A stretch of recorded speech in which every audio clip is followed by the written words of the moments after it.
Hey y'all, cooking, cutting up, keeping it real. Today in my kitchen, welcome banana bread. I'm gonna do a spin on my mom's tried and true recipe of banana bread. Easy, delicious. We're gonna add some berries to it. So I'm gonna take 4 dead ripe bananas and I'm gonna put them in my mixer. This recipe has been around a long time. I can remember watching my mama do this to her dead ripe bananas instead of wasting them. So this is a good little recipe that you can put together and freeze it, take it to somebody that you love, brighten their day, bake someone happy. That's what I'm gonna do with mine. I'm probably gonna freeze mine. I've got little mini tins from the grocery store that I'm gonna use. And that way I can slide them in a gallon Ziploc freezer bag, stick them right in the freezer, and have a little something to take to somebody when I get the opportunity. So 4 dead ripe bananas. My oven is at 350 degrees.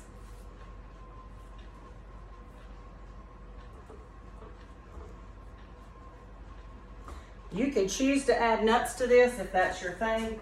I am not gonna add nuts on purpose to this because I know there's a lot of people that have nut allergies and I don't know who I'll end up taking these to. So I'm gonna stick with just fruit in mine. So I'm gonna put my bananas in. I'm gonna put in 1 cup of white granulated sugar. You could use brown sugar if you want a little richer flavor. A little molassesy flavor in that. I'm also gonna put in 1 stick or half a cup of butter. And you want that softened.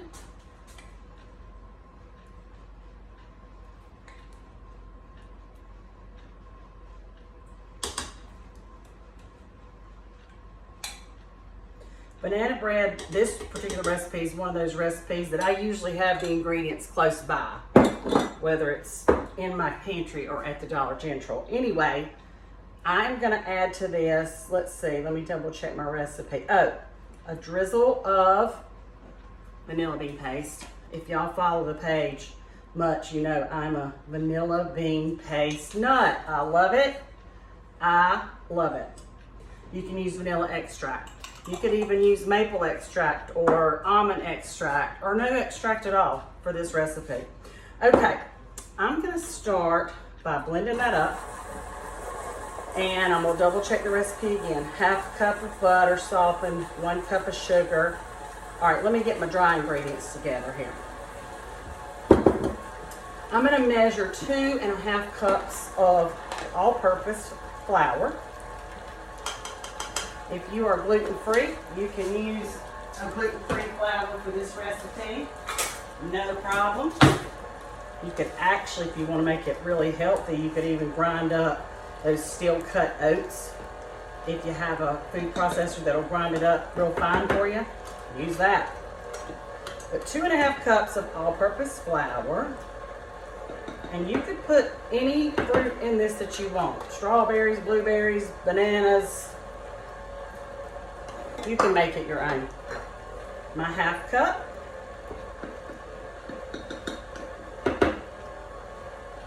Okay. Now, let me set this aside. Turn that off so y'all can hear me. I'm gonna add to this 1 teaspoon of baking soda. I'm gonna eyeball that. And 1 teaspoon of pink Himalayan salt.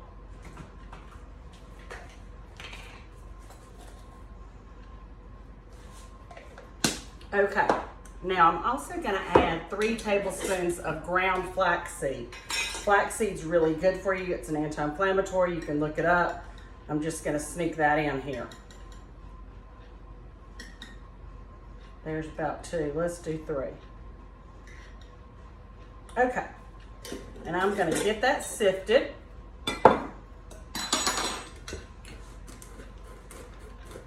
I love the smell of banana bread bacon. And this one I'm gonna add blueberries to.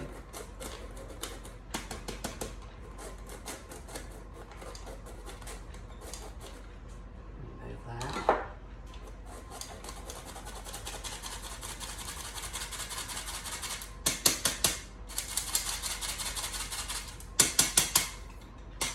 Okay, now I'm gonna add slowly to this mixture my dry ingredients.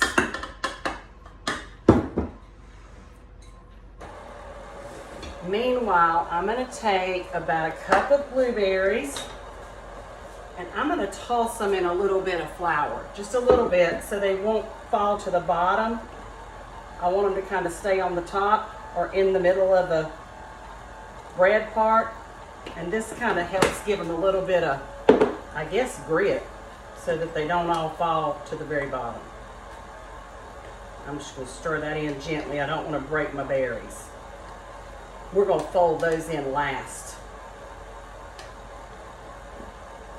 Okay, that looks pretty good.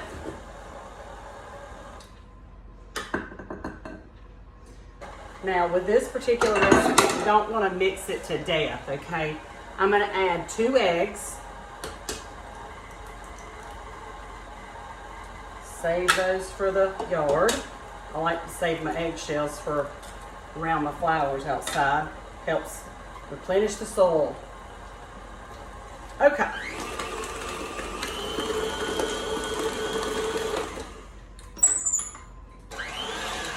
Okay. To my batter, I'm gonna fold in, try to do it as gently as possible, these blueberries.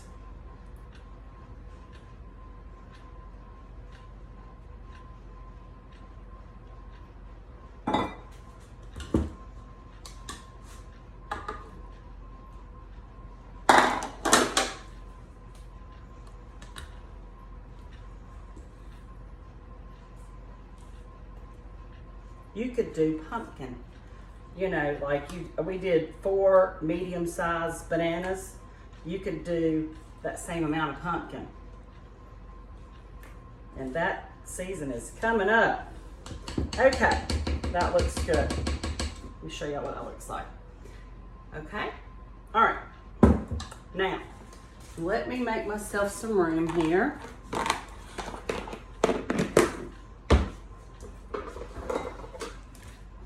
I'm gonna grab a sheet pan, and I want to put these in first,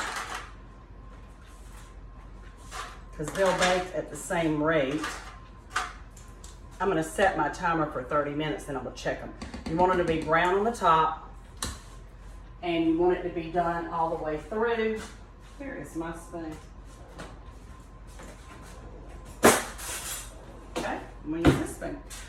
You want them to be brown on the top, and you don't want it to be jiggly in the middle. And lots of times they'll crack just a little bit on the top, which is totally fine with this recipe.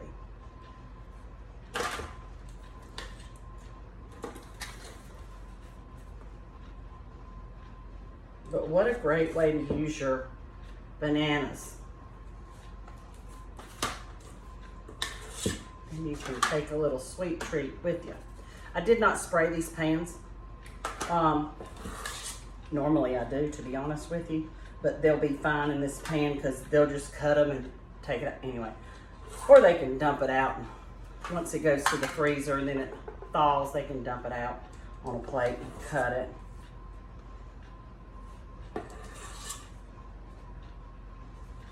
I want to put it in there as evenly as possible so that they all bake at the same speed. I don't think I'm gonna need that one. Save that for another time. Peaches would be good in this bread too, y'all. Whatever you got coming in season, whatever fruit. Sweet potatoes would be good in this. Okay, I'm gonna have to use my spatula for this.